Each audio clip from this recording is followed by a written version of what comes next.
आज हम लोग अर्थशास्त्र में एक नया टॉपिक, नया चैप्टर, नया अध्याय या नया पाठ जो आप समझे प्रारंभ करने वाले हैं, जिसका नाम है पूर्ति एवं पूर्ति की लोच। पूर्ति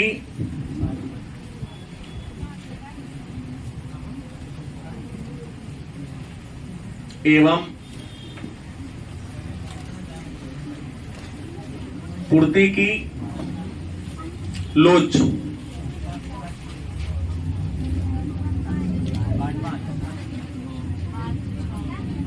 पाठ क्रम से कोई मतलब नहीं है, आपका टॉपिक सारा मिलना चाहिए। प्रश्न है पूर्ति एवं पूर्ति की लोच क्या है। तो सबसे पहला मेरे मन में एक प्रश्न आएगा या आपके मन में एक प्रश्न आएगा कि पूर्ति क्या है।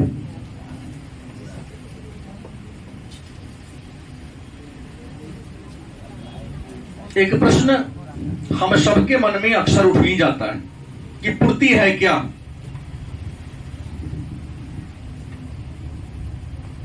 कोई बताएंगे? नहीं बता पाएंगे। बताएंगे तो इकोनॉमिक्स के दृष्टिकोण से ठीक नहीं होगा। साधारण बोलचाल की भाषा में किसी दुकानदार के गोदाम में जितना सामान रखा रहता है उसी को हम पूर्ति कहते हैं। गलत कि सही? एक दुकानदार, एक व्यापारी वस्तु की जितनी मात्रा अपने गोडाउन में स्टोर करके रखता है कि वहां से धीरे धीरे बाजार में निकाल के रखेंगे और वस्तु को क्या करेंगे, उसे क्या कहते हैं? पूर्ति कहते हैं। लेकिन अर्थशास्त्र का तो ये गलत है। पूर्ति का मतलब ये नहीं है। अर्थशास्त्र में पूर्ति का मतलब होता है कि एक विक्रेता बाजार में जितनी मात्रा में वस्तु को एक निश्चित कीमत पर बेचने के लिए उपलब्ध कराता है, तैयार रहता है, उसे क्या कहेंगे? जैसे आपने गोभी की खेती किया, मान लो 5 एकड़ आपने गोभी लगा दिया, तो खेत में जो गोभी होगा वह पूर्ति नहीं होगा। खेत से काट कर टोकरी में रखकर जितना वस्तु आप बाजार में बेचने के लिए लाए हुए हैं वह क्या होगी? पूर्ति होगी। मतलब पूर्ति का परिभाषा समझ गए होंगे कि एक विक्रेता बाजार में एक निश्चित समय पर, एक निश्चित कीमत पर वस्तु की जितनी मात्रा बेचने को तैयार होता है उसे हम क्या कहते हैं? क्या कहते हैं? एक नया प्रश्न आपके मन में एक और आएगा। स्टॉक एवं पूर्ति में अंतर। स्टॉक और पूर्ति में क्या अंतर है? परिभाषा दोनों को मैं दिया हूं। तो पहले अगर हम स्टॉक की बात करें तो वस्तु के कुल मात्रा को स्टॉक कहते हैं। किसी वस्तु की जितनी मात्रा आपके पास उपलब्ध होता है उसे क्या कहते हैं? स्टॉक कहते हैं। और वस्तु की जितनी मात्रा एक निश्चित समय में निश्चित कीमत पर बाजार में बिकने के लिए उपलब्ध होता है या प्रस्तुत होता है उसे हम क्या कहेंगे? तो व्यापारी के पास किसी सामान का जितना मात्रा होगा उसे क्या कहेंगे? क्या कहेंगे? और वही व्यापारी अपने गोदाम से जितना वस्तु निकाल कर मार्केट में एक निश्चित कीमत पर बेचने को तैयार होता है उसे क्या कहेंगे? हम क्या कहेंगे? पूर्ति कहेंगे। अब सवाल है कि पूर्ति निर्भर किस पर करता है? पूर्ति निर्भर करता है, तो याद रखिएगा, पूर्ति निर्भर करता है मूल्य पर। पूर्ति किस पर निर्भर करता है? मतलब पूर्ति मूल्य पर निर्भर करता है। इसका मतलब एक लाइन और जुड़ जाएगा, पूर्ति मूल्य का फलन होता है। पूर्ति किसका फलन होता है?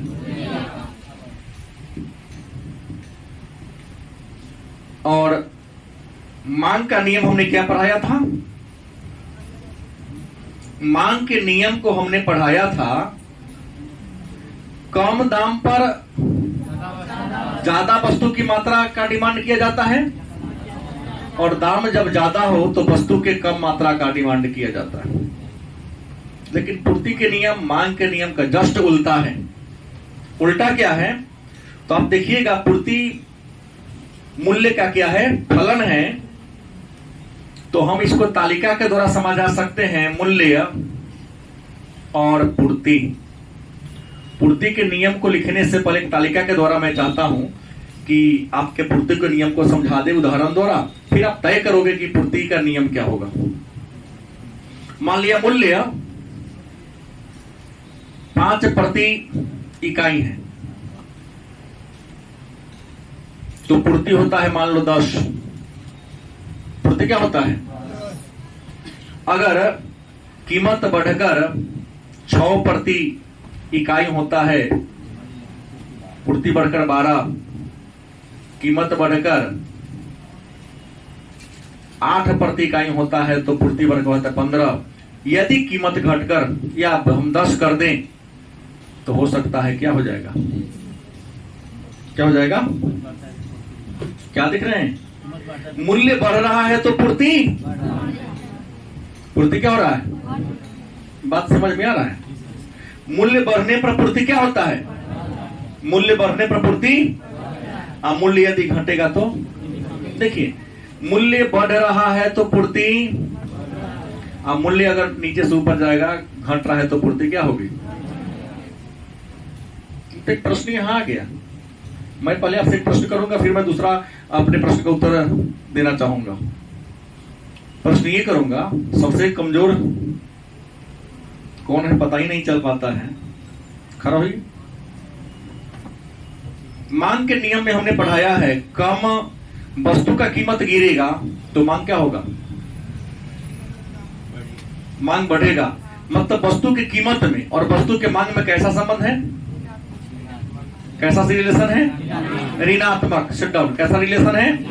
लेकिन यहां देखिए, मूल्य बढ़ रहा है तो पूर्ति, अब मूल्य यदि नीचे से ऊपर जा रहा है, घट रहा है तो पूर्ति क्या हो रही है?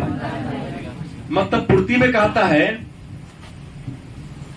मूल्य व पूर्ति में कैसा संबंध है? किसी वस्तु के मूल्य और किसी वस्तु के पूर्ति में धनात्मक संबंध है। क्या सिद्ध करना चाहते तो सिद्ध ये करता है कि कम दाम पर कम पूर्ति, ज्यादा दाम पर ज्यादा पूर्ति। गलत कि सही? कोई दिक्कत? तो अब कोई पूछेगा तो सब बात बता ही दिए, तो नियमों बता दीजिए। पूर्ति का नियम क्या है? हमको लगता है कि इस तालिका से पूर्ति का नियम क्लियर हो गया होना चाहिए। यदि अन्य बातें समान रहे तो जैसे जैसे बाजार में किसी वस्तु का कीमत बढ़ता जाता है, उसकी पूर्ति भी क्या होती है? जैसे जैसे कीमत क्या हो रहा है तो पूर्ति क्या हो रही है? जैसे 5 प्रति इकाई पर पूर्ति था 10 इकाई, कीमत बढ़कर 5 से कितना हो गया? पूर्ति बढ़कर 12 हो गई। कीमत बढ़कर 6 से 8 हो गया तो पूर्ति बढ़कर 12 से, कीमत बढ़कर 8 से 10 हो गया तो पूर्ति बढ़कर 15 से। मतलब जैसे जैसे मूल्य बढ़ रहा है वस्तु की पूर्ति भी, मतलब हमने कहा मूल्य और पूर्ति में गलत सही? कोई दिक्कत? ऐसा काहे होता है? बड़ा अच्छा प्रश्न किया आपने। खड़ा हुई। आपके पिताजी क्या हैं? कारपेंटर, लकड़ी के काम करने वाले। बैठ जाए, इतना ही चलेगा। Sit down. किसके पिताजी किसान हैं? तुमसे नहीं चलेगा। खड़ा हो। किसी एक बच्चा को मैंने लिया। आपके पिताजी खेती बाड़ी करते हैं। क्या खेती में करते हैं? हर मौसम में फसल उगाते हैं। पिताजी गेहूं काट के सारा गेहूं बेच लेके रखे हुए गेहूं। खाने लायक रखें कि ज्यादा रखें? उससे बेच नहीं रखते, काहे बेच दिए? पैसा का अभाव है। अच्छा एक बात है, बढ़ रही, मैं समझा रहा हूं, सिट डाउन। बाजार में जाइए, अगर आप किसान हैं या कोई चीज का बिजनेसमैन है, देखते सीधे सस्ता रहता है, व्यापारी लोग कम दाम में आलू और प्याज को खरीदकर कोल्ड स्टोर में डाल देता है। गलत किसे कि मैं ऐसे ही बोल रहा हूं? बिजनेसमैन लोग जिनके पास पूंजी अपना है, ब्याज लेके नहीं, अपना पास पूंजी है, तब कहीं लगाने से अच्छा है कि उसी में लगा दो। गांव से 5 रुपए किलो, 4 रुपए किलो के दर से आलू खरीदता है, और कोल्ड स्टोर में क्या करता है, जब लोगों के घर का अपना खेत वाला आलू खत्म होता है तो पहले धीरे धीरे आलू का दाम बढ़ेगा। गलत कि सही? 8 रुपये था, 9 रुपये आलू होगा तो पहले 2 बोरा निकालेगा, फिर बढ़ेगा, कल से 4 बोरा निकालेगा। जैसे जैसे आलू का कीमत बढ़ता जाता, कोल्ड स्टोर से आलू निकलने की मात्रा क्या होती है? नहीं, सप्लाई बढ़ेगा तो दाम बढ़ेगा, डिमांड घटेगा तब ना। किसी के घर में है कहां उसका विकल्प? उतना ही निकालता है कि दाम गिरे नहीं, क्योंकि वहां स्टोर करके रखा हुआ है ना, बगल में स्टोर है। उतना ही निकलता है कि मार्केट में उस वस्तु की पूर्ति न बढ़े। यही बात मैं गलत बोल रहा हूं? और आपके पिताजी बेचने, जैसे मान लो है, दाम कम रहेगा तो नहीं निकालेगा, रहने तो कुछ और बढ़ेगा तब बेचेंगे। जिनके पास पूंजी अच्छी है, आपने कहा सर पिताजी की आर्थिक स्थिति थोड़ी अच्छी नहीं है, गेहूं काटे, धान काटे, जरूरत के लायक रख लिए, बाकी को बेच दिए। गांव में मैं देखता हूं कुछ लोग ऐसे भी हैं जिनको पैसा की कमी नहीं है, गेहूं धान को कटवा के और बोरा में कसकस के अपने घर में स्टॉक कर दिए। जिस समय गेहूं कटा उस समय गेहूं का कीमत था 1900 रुपये, 1950 रुपये। हमने बेचा 1950 रुपये। लेकिन ये तय है कि 1 महीना के बाद, आने दो नवंबर दिसंबर, गेहूं का कीमत 2500 रुपये हो जाएगा। पिछली बार 2200 का हो गया था, अभी कितना है गेहूं? देख, अच्छा अभी भी महंगा है। मैंने कहा किसान ने 1950 अधिक से अधिक 2000 का क्विंटल बेचा है, अभी 2300 हो गया। जिनके पास पूंजी है स्टॉक करके रखा होगा, और आपको मैं बता दूं कि वह आने वाले दिनों में 2500 से ज्यादा वजन पर, कीमत पर बेचेगा। आपको वेट आधा घंटा करना पड़ेगा, कोई दिक्कत नहीं। तो मेरी बात को आप समझ गए होंगे कि पूर्ति दाम बढ़ने पर काहे बढ़ता? मुनाफा कमाने के लिए। कि कोई यहां पूर्ति का नियम बिजनेस से, मुनाफा से जुड़ा हुआ है। अब प्रश्न है कि पूर्ति की तालिका की बात करते हैं। जैसे मांग की कितनी तालिकाएं हैं? एक व्यक्तिगत मांग तालिका, दूसरा कौन है? मतलब बाजार में एक ही विक्रेता नहीं होता है और किसी वस्तु के एक ही आपूर्तिकर्ता नहीं होता है। क्या आपके शहर में क्या आलू का एक ही व्यापारी है, सरसों तेल का एक ही व्यापारी है, मैदा का एक ही व्यापारी है? हर वस्तु के अनेक सारे व्यापारी। तो किसी बाजार में मान लो हम एक तालिका में, बाजार पूर्ति तालिका, बाजार पूर्ति तालिका की बात कर ले तो बाजार पूर्ति तालिका में हम लिखेंगे पहले मूल्य प्रति इकाई। कीमत होगा तब ना लाएगा। हो सकता है ए की पूर्ति, एक व्यापारी की पूर्ति है, बी की पूर्ति, सी की पूर्ति, अंत में क्या होगा? बाजार पूर्ति। गलत कि सही? यदि किसी वस्तु का कीमत कहता है 5 रुपया है, कितना है? मान लो किसी वस्तु का कीमत कितना है? 5 रुपया। तो ए व्यापारी है कि बी व्यापारी है कि सी व्यापारी है, और सबका पूर्ति मिलाकर बाजार पूर्ति बनेगा। 5 रुपया अगर प्रति इकाई कीमत है तो ए उपलब्ध कराता है 15, बी कराता है 20, हो सकता है सी 10 कराए। कुल मिला के कितना हो जाएगा? कीमत बढ़कर 10 रुपया हो जाता है मान लो। अब 1 करा लेता है, 2 गुना हुआ तो 30 करा देगा। भाई ये तो 40 करा सकता है, भाई भी तो 20 करा सकता है ना, दुगुना पूर्ति करा सकता है। तो बढ़कर कितना हो जाए बाजार पूर्ति। ये तो सकता है कि पूर्ति बढ़ेगी, आपने कहा तो दाम घटेगा। याद रखिएगा, पूर्ति के नियम कहता है कि बिजनेसमैन बड़ा सेटिंग करके चलता है, पूर्ति उतना ही कराता है जितना बाजार का डिमांड होता है। वो जानता है कि जितनी खपत है उससे ज्यादा करा देंगे तब वस्तु का मूल्य क्या हो जाएगा, क्या हो जाएगा, घट जाएगा। तो प्रश्न मान लो पूर्ति ज्यादा हो गया तो दाम तो गिरेगा, डिमांड कम होगा, दाम थोड़ा सा अगला दिन गिर जाता है तो क्या करे, दाम गिरेगा तो नियम कहता है कि लोग निकालना कम कर देगा।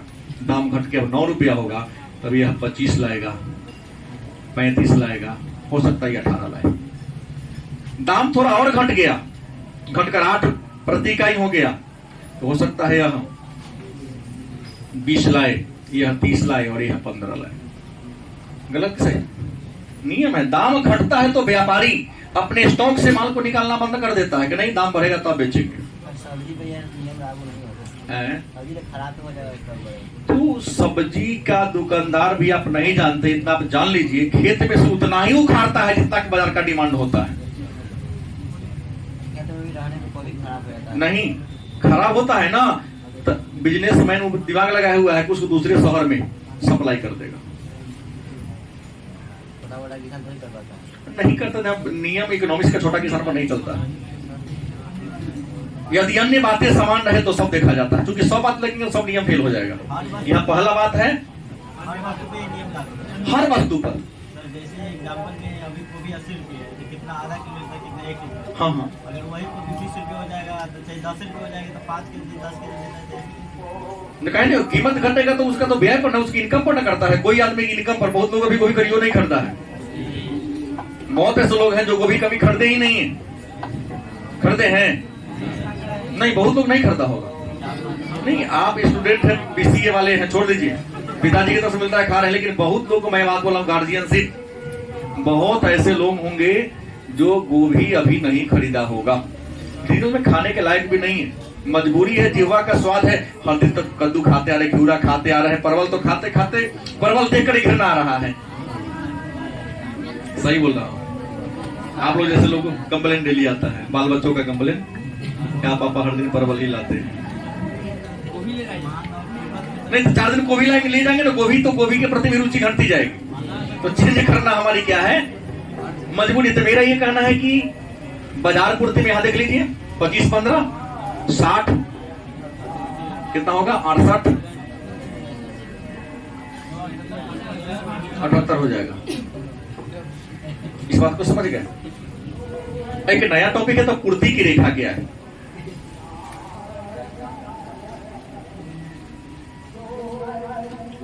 पूर्ति रेखा क्या है, या पूर्ति रेखा से आप क्या समझते हैं। तो वह रेखा जिसमें या जिस पर विक्रेता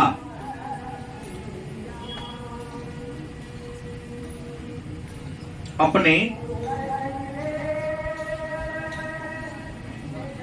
वस्तु विशेष को बेचने को तैयार रहता है। पूर्ति रेखा क्या है, तो पूर्ति रेखा वह रेखा है जिस रेखा पर एक विक्रेता अपने वस्तु को बेचने को क्या रहता है। तो जिस कीमत पर एक विक्रेता अपने वस्तु की मात्रा को बेचने को तैयार होता है, उसी कीमत रेखा को हम पूर्ति रेखा के नाम से, जैसे इसको पूर्ति रेखा है तो रेखा चित्र द्वारा बताना पड़ेगा हमें। तो रेखा चित्र के द्वारा आप देख लीजिए, पूर्ति रेखा हम बात कर ले YOX।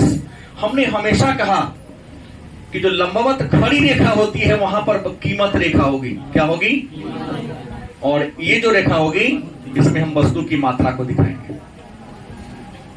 क्या दिखाएंगे, इसमें होगा वस्तु की कीमत रेखा, और यहां पर क्या होगी, वस्तु की मात्रा।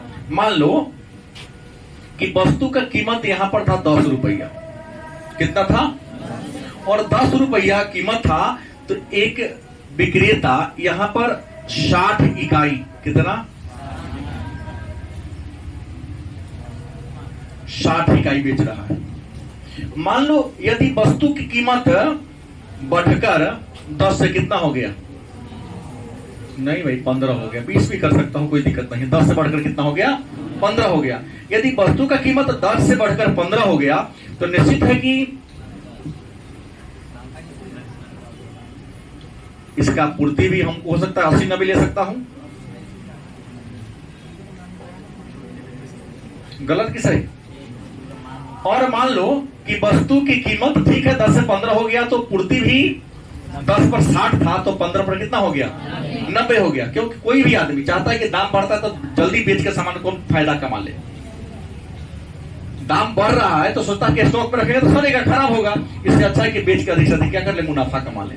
मान लो कीमत घटकर 10 से कितना हो गया? 5 हो गया। तो हो सकता है कि 30 से बेचेगा, निकलेगा नहीं, छोड़ो दाम घटा हुआ है, कम बेचेगा ना कि ज्यादा बेचेगा?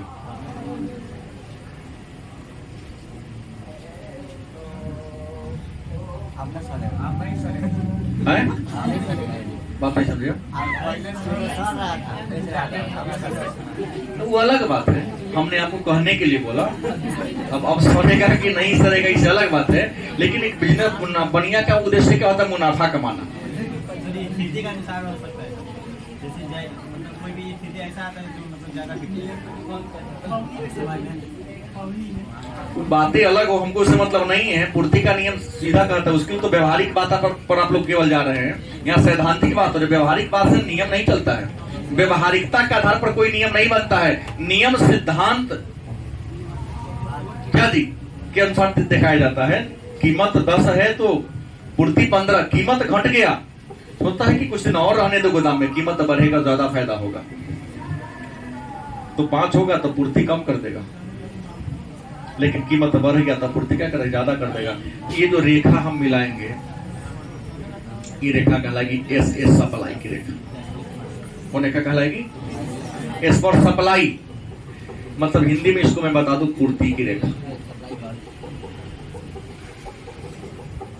क्या होगा? पूर्ति की रेखा। उम्मीद है समझ में आए पूर्ति रेखा क्या है।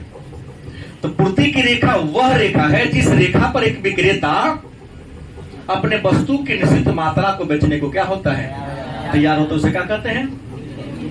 अर्थशास्त्र में एक नियम है, अगर आप थ्योरी लिखो या ना लिखो, चित्र बना दो नंबर देना है। इससे इकोनॉमिक्स में नंबर ज्यादा उठ जाता है। पूर्ति की रेखा को लिखे, चित्र बना दो, 2 नंबर देना है। हम तो देंगे क्योंकि बच्चा इससे ज्यादा अच्छा बात एक्सप्लेन कर लिख के कह दिया। और हाँ, ये हार्ड वर्क हो गया। और आज देखें ना, जो भी पीसीएस होता है ना, इसको लंबा नहीं, पैराग्राफ में नहीं लिखा जाता है, वन लाइन स्टेटमेंट दिया जाता है, एकदम स्टार में लिखा जाता है। बुलेट, हर सेंटेंस को बुलेट सेंटेंस बना कर लिखा जाता है ताकि चेकने वाले को सुविधा मिलती है।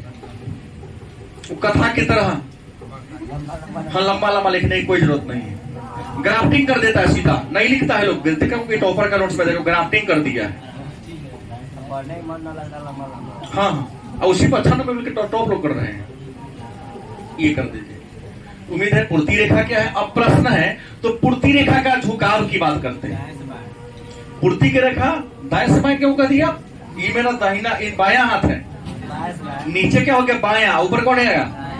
तो पूर्ति की रेखा की पहली विशेषता है बाएं से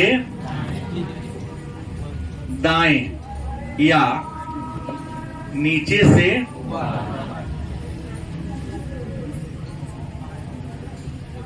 ऊपर की ओर। क्या जी? पूर्ति रेखा, ये मेरा कौन हाथ है? बायां, और ये हाथ कौन है?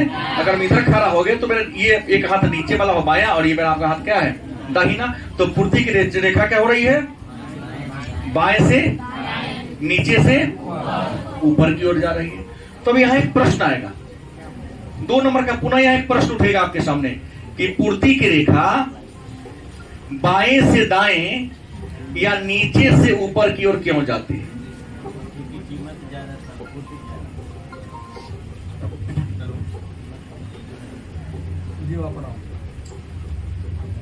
मैं क्लास ले तो मैं लेकिन क्लास की पर चुनना मुझे अवश्य पसंद जी हाँ। हमने कहा अब यहां एक नया प्रश्न बन जा रहा है। देखिए प्रश्न यहीं से बना देता है कि क्यों पूर्ति की रेखा बाएं से दाएं की ओर जाती है, या इसी प्रश्न को घुमा देगा कि पूर्ति की रेखा नीचे से ऊपर की ओर जाती है क्यों। उम्मीद है कि मैंने चित्र में जो समझाया है, इस चित्र को देखकर हमारे सारे बच्चों को आंसर आ जाना चाहिए। कौन कौन बता सकता है कि पूर्ति की रेखा बाएं से दाएं या नीचे से ऊपर की ओर जाती है क्यों। मात्र 1 2 3 4 5 6 7, लड़की में 8, एक 9, कुल मिलाकर 10 लोग। इतने में मात्र 10 ही ऐसे लोग हैं जो हमारी बात को समझे हैं। मतलब हमारे समझाने का तरीका ठीक नहीं है, या हम ही फेल हैं। दो बात होगा ना, या तो हमारी पढ़ाने की जो शैली है वह ठीक नहीं है, और नहीं तो आप पढ़ना नहीं चाहते हैं। दोनों में ये बात हो सकता है। तीसरा तो कुछ होगा नहीं, और नहीं तो आपका विषय नहीं है, ऐसे ही डेरा पर तो टाइम पास हो नहीं रहा है, या घर पे रहेंगे तो मम्मी पापा कुछ एक्टिविटी करने को कहेंगे। इसलिए चलो पढ़ाई के बहाने क्लास में ही थोड़ा टाइम पास कर लिया जाए। क्या मैं सही हूं ना? 3 ही कारण होगा। मतलब कुल मिला के ही देखा कि 10 लोग पढ़ने वाले हैं। खुशी कुमारी बताएंगे क्या? हाथ आप दोनों बहन का उठा था? नहीं उठाए थे, कहेंगे हम नहीं उठाए थे, ये उठाई थी। बताएगी? खड़ा हुई। पूर्ति की रेखा बाएं से दाएं चाहे नीचे से ऊपर की उठती है क्यों?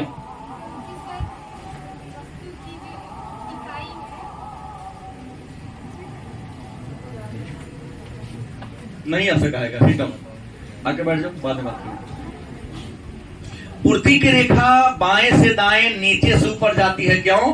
तो मैं आपको बता दूं कि पूर्ति की रेखा बाएं से दाएं, सिट डाउन, नीचे से ऊपर इसलिए जाती है कि कम कीमत पर कम पूर्ति, ज्यादा कीमत पर कम कीमत पर।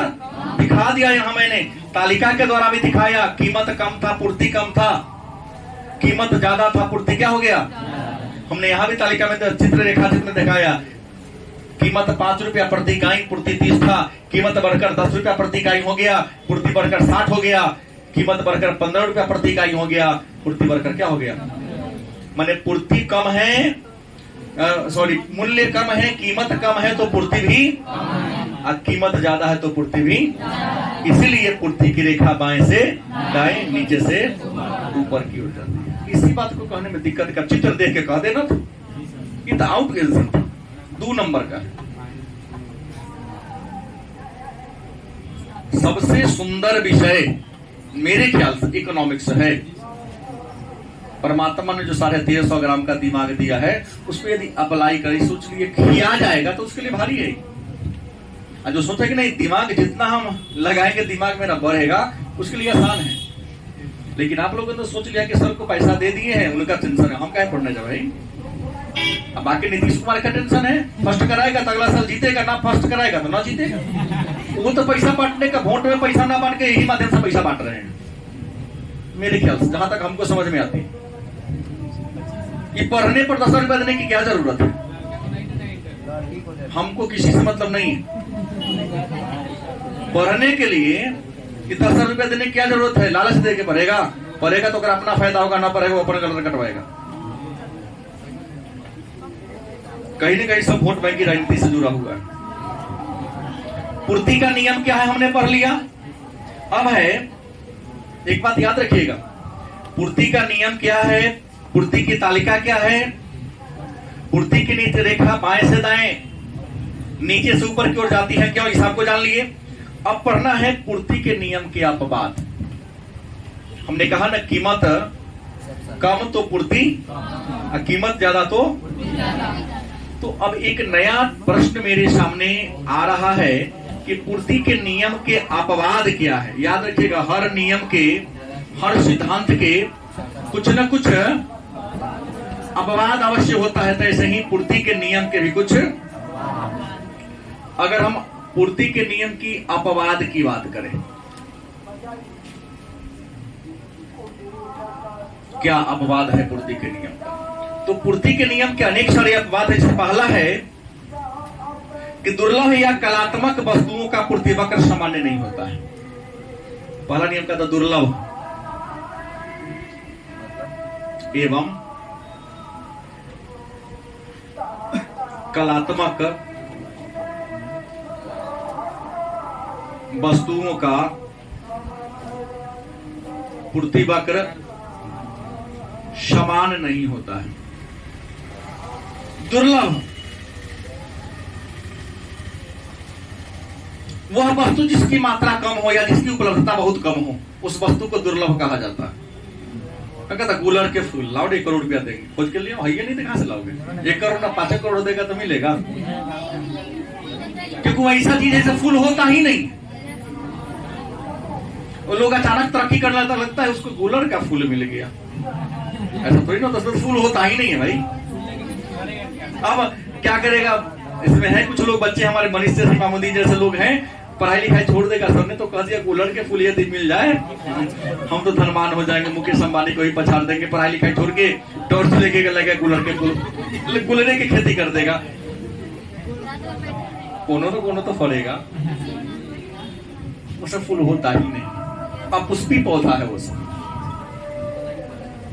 क्या जी, 20 के अंदर फूल हो जाता है उसमें।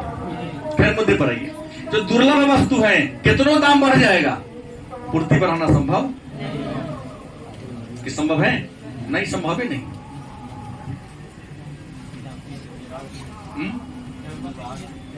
एक दुर्लभ वस्तु की बात कहते हैं, व्यवहारिक वस्तु आपको हम बताते हैं। तो व्यवहारिक वस्तु में मान लिया आज से 4-5 साल पहले चौचन में खीरा का बड़ा महत्व होता है। हिंदू का एक त्योहार है चौचन, तीजे की बराता खीरा, ये हुआ अमरूद का भी होता है।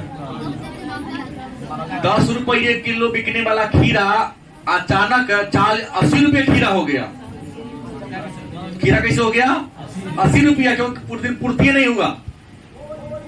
अब ये लोग किया कि उसको काट के 150 रुपए किलो तक बेचा। उस दिन के लिए वो क्या हो गया? दुर्लभ हो गया।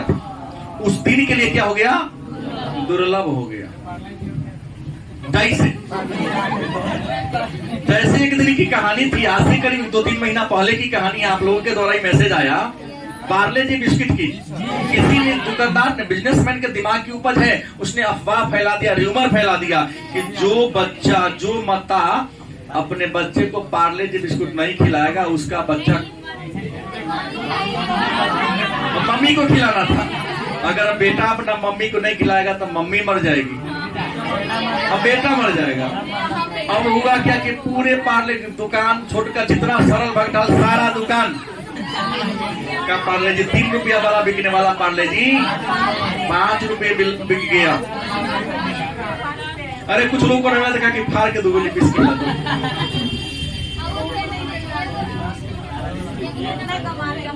कहने का मतलब है वो दुर्लभ हो गया एक दिन के लिए, हर दिन के लिए, केवल एक दिन के लिए दुर्लभ हो गया।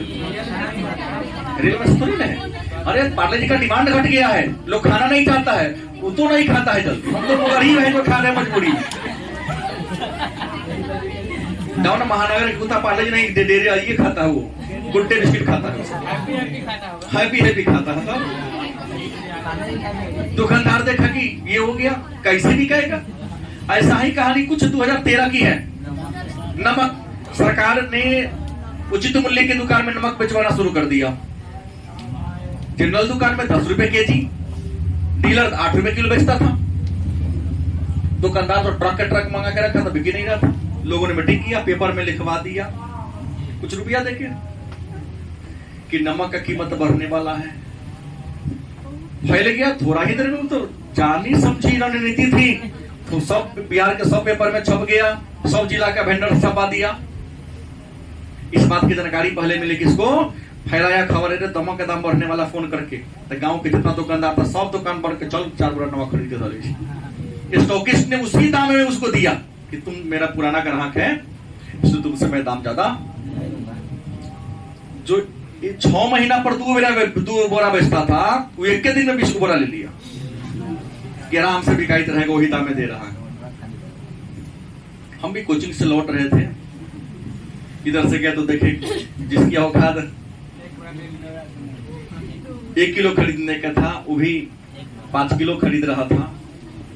हम अपने चौराहे घोसला चौक पर गए, हम क्या कर दे, आधा किलो था।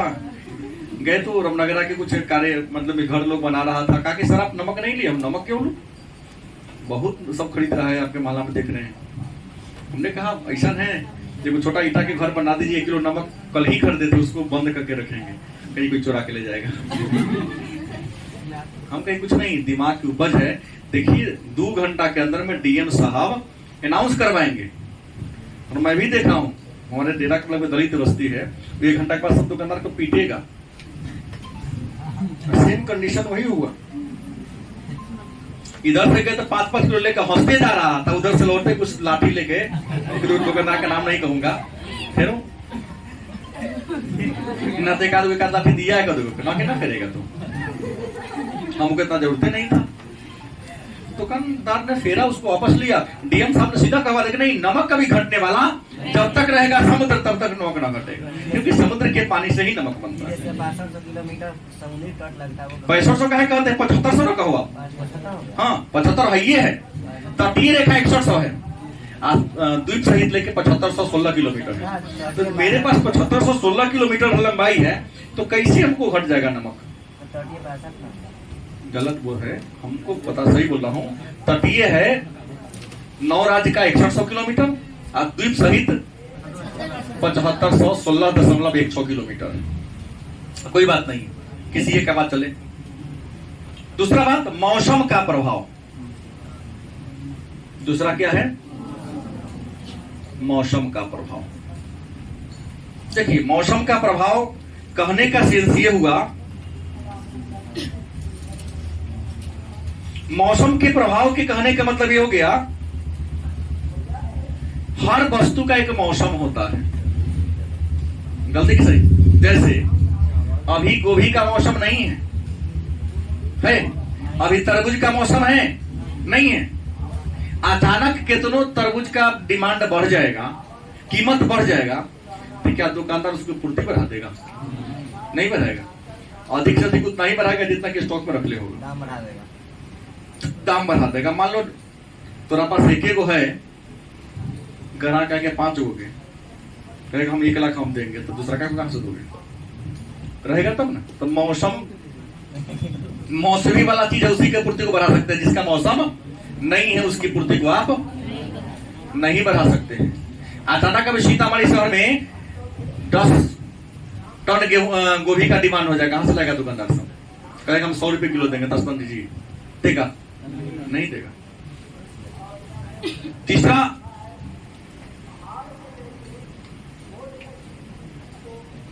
भविष्य में कीमत घटने का डर। अगर भविष्य में कीमत घटने का डर हो, नियम है कि दाम बढ़ेगा तब पूर्ति बढ़ाएगा, लेकिन याद रखिएगा दुकानदार को पता चला कि भविष्य में दाम और घटे वाला है, तो पहले की कीमत पर सबसे बेच देगा वो, क्योंकि न बेचेंगे तो दाम और क्या हो जाएगा? ये लाइन समझे कि नहीं? कि भविष्य में यदि दाम घटने का डर हो जाए कि अभी 10 रुपये है, भविष्य में 8 रुपये हो जाएगा, तो 10 रुपये कीमत पर सारा माला पर बेच देगा। नहीं। उसके बाद ये 3 ऐसे नियम हैं जो मांग के नियम के क्या है? अपवाद है। अब है मांग के नियम को प्रभावित करने वाले कारक और पूर्ति के नियम को प्रभावित करने वाले कारक और पूर्ति के रोज कल के क्लास में चर्चा करेंगे।